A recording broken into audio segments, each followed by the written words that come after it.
They say betrayal never comes from your enemies, it comes from the ones closest to you. I never understood the weight of those words until the day I found out my wife, the woman I vowed to spend my life with, was sleeping with my stepfather. My own stepfather. I met Sarah 8 years ago, and from the moment I saw her, I knew she was different. She had this infectious laugh, this way of making the world seem brighter. When I was with her, everything felt right. We had the kind of love people wrote about. The kind that made others jealous. Or at least, that's what I believed. My stepfather, Mark, had been in my life since I was 15. He married my mom after my real dad passed away. He wasn't perfect, but he tried. He was charming, good with people, and honestly, I looked up to him. Mark and Sarah got along well. Maybe too well. But I never thought much of it. After all, he was like family to me. I never imagined they'd betray me in the worst way possible. Looking back, I should have seen it. Sarah started acting different. She was distant, always on her phone, always finding reasons to go out without me. Just a girls' night, she'd say. Or I need some space to clear my mind. And I believed her. Because why wouldn't I? Then there was Mark. He started coming around more, even when my mom wasn't home. He always had some excuse. Just checking in on you, kid.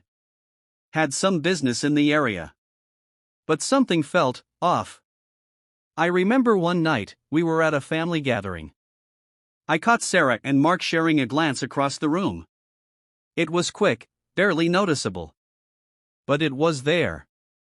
A flicker of something I couldn't explain. My gut twisted, but I shook it off. Because again, why would I ever suspect my wife and my stepfather? The truth hit me like a freight train.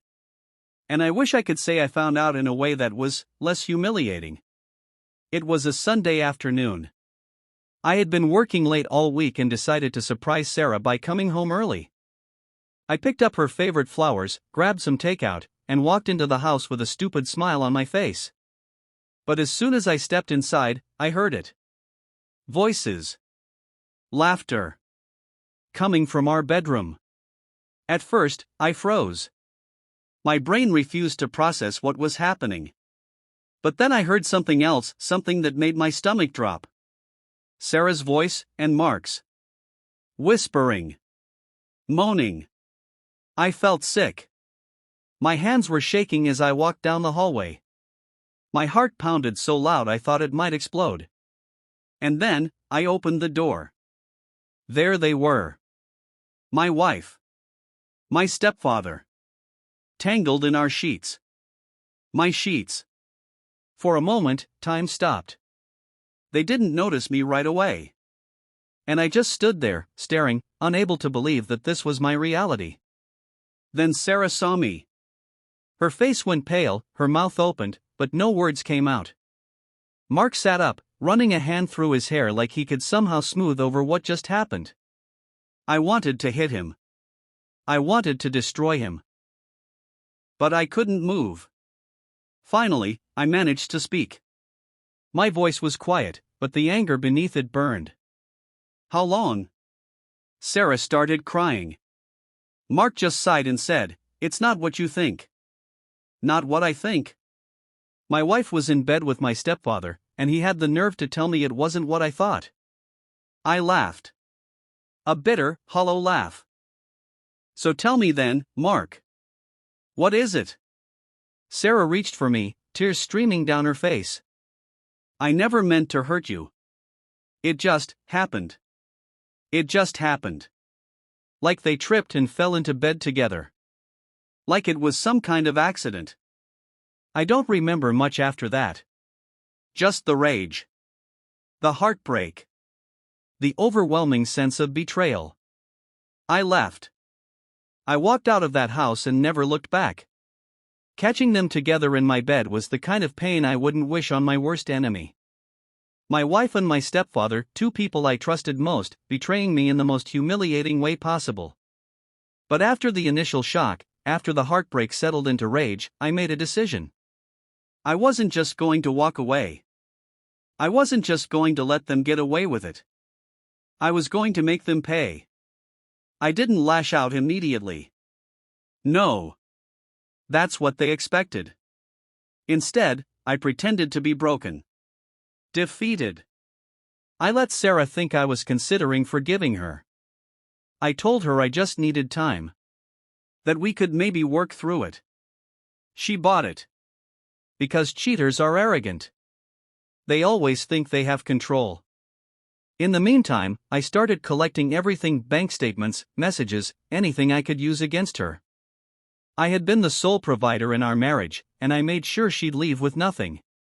Mark was a businessman, always bragging about his connections. He never expected me to dig into his finances.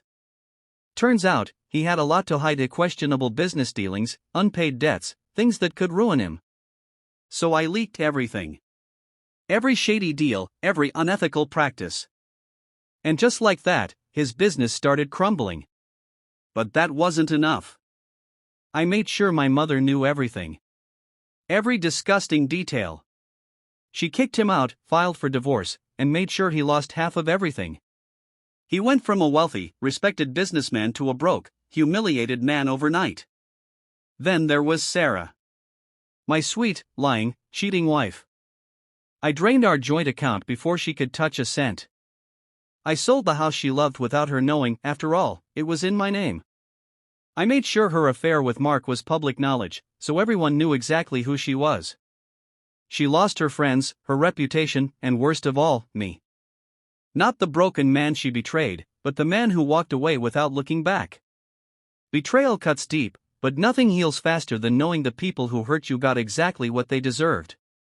I'm not saying revenge is always the answer. But sometimes walking away isn't enough. Sometimes, you have to make sure they feel every ounce of pain they caused you. And I did. And I have no regrets.